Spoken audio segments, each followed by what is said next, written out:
You are looking at Julian's pronunciation guide, where we look at how to pronounce better some of the most mispronounced words in the world, like this other curious word. But how do you say what you're looking for today?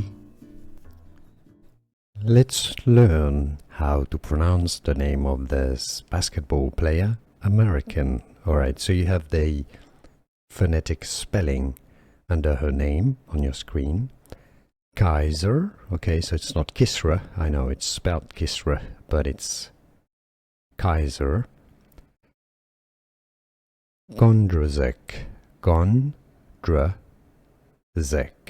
So it's actually quite easy once you know, straightforward. Tempted to say Kysre Gondrezick. Now you know. Here are more videos on how to pronounce more confusing words and names too many mispronounced. Like this video if you found it useful. I appreciate your support. I'll see you soon and thanks for watching.